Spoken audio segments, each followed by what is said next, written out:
Chile realizó una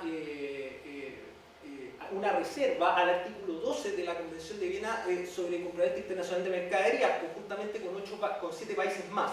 Son muy poquitos los países que se le aplica esta norma. Dice, no se aplicará ninguna disposición del artículo 11, del artículo 29, ni de la parte segunda de la presente convención que permita que la celebración, la modificación o la extinción por mutuo acuerdo del contrato de compraventa o la oferta, la aceptación o cualquier otra manifestación de intención se hagan por un procedimiento que no sea escrito, en el caso de que cualquiera de las partes tenga su establecimiento en un estado contratante que haya hecho declaración con arreglo al artículo 96, que fundamentalmente establece lo mismo que este artículo, de la presente convención.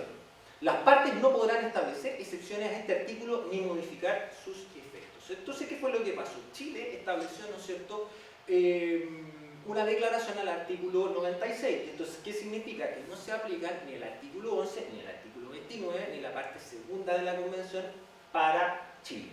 Eso es lo que uno podría observar en principio. ¿Y qué importancia tiene eso? El artículo 11 y la parte segunda regula la formación y la modificación de los contratos de compraventa internacional. Y en materia de compraventa internacional existen principios de libertad de prueba de formas y de prueba establecidos en el artículo 11. Al haber hecho declaración el Estado de Chile, aparentemente lo que se estaría exigiendo es que los contratos de compraventa deban celebrarse por escrito. Esa es la primera situación. Y esa fue precisamente la excusa que tuvo el demandado en el caso. Dijo, como esto se hizo a través de correos electrónicos y no era el procedimiento ordinario establecido en el contrato, por lo tanto rige el artículo 12 y por lo tanto a mí me vale como excepción y no hubo modificación de contrato. No hubo modificación de estos contratos. ¿Qué fue lo que resolvió la Corte Suprema para el caso? Bueno, la Corte Suprema realiza una operación bastante extraña. La Corte Suprema, para resolver la controversia, no acude a la Convención de Viena sobre compraventa internacional de mercaderías, sino acude a las reglas del Código de Comercio y compara las reglas de nuestro Código de Comercio con las reglas de la Convención de Viena sobre compraventa internacional de mercaderías. Y la Corte Suprema llega a la conclusión que los contratos de compraventa mercantiles son de carácter consensual y esta es la misma regla que está establecida en la Convención. Por lo tanto, nosotros en Chile, a partir del Código de Comercio, teniendo la misma regla que la Convención de Viena, entonces la verdad es que había una modificación del contrato. Bien. Esta solución a la que llega la Corte, en el fondo es correcta, pero el procedimiento mental al cual se acudió es del todo incorrecta por las razones que voy a comentar.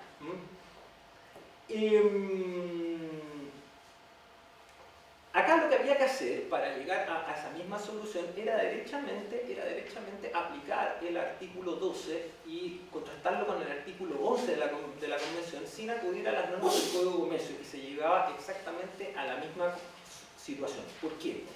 Porque hecha la reserva o la declaración, perdón, del Estado de Chile al artículo 96 que hace aplicable este artículo 12 de la Convención, nos obliga a colocarnos en el caso en que en un país existe libertad de prueba y en el otro país no existe libertad de prueba. Y por lo tanto, cuando hay un país que haya hecho esta declaración, no existe la libertad de prueba. Para eso se trata. Pero ¿qué es lo que sucede? El comprador y el vendedor, en este caso, era un vendedor de Estados Unidos que tiene libertad de prueba y de forma, y un comprador que está en el Chile que hay libertad de forma. Por lo tanto, no se aplicaba, ¿no es cierto?, el artículo 12 y se llegaba a la solución sin acudir a la regla del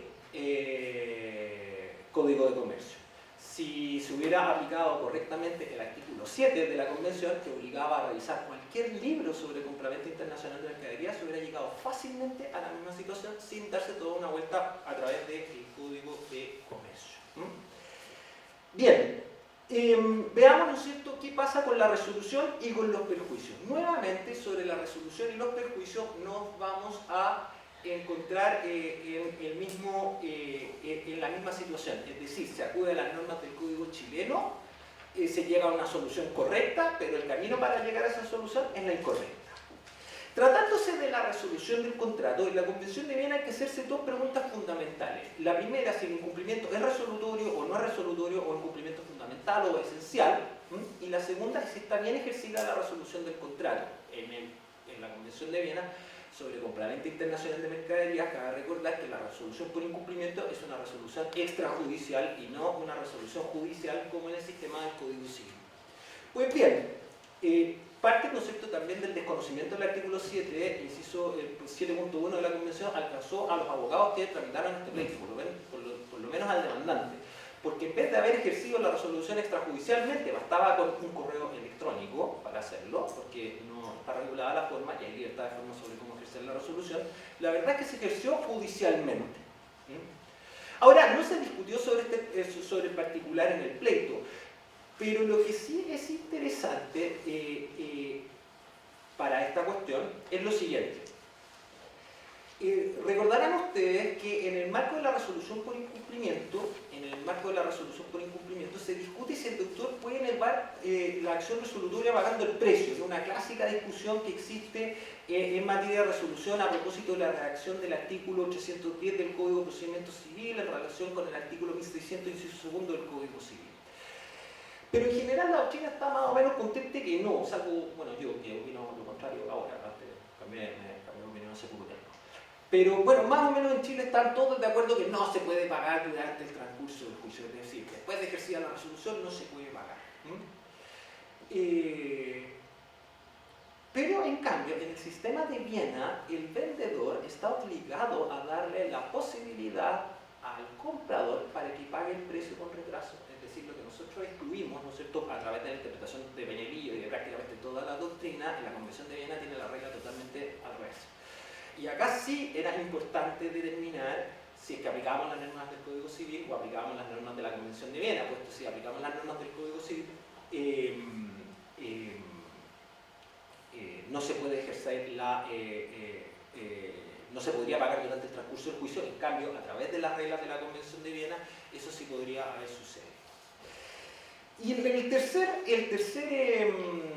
tercer punto importante al cual se tuvo que pronunciar la Corte Suprema fue el problema de los perjuicios. Acá la Corte Suprema aplicó la siguiente regla a los perjuicios: indemnizó el total de los perjuicios renegociados. Luego que estimó que había una renegociación del contrato y no se regía, ¿no es cierto?, por el artículo 12, bueno, lo que dijo, yo como perjuicio voy a determinar es el valor total del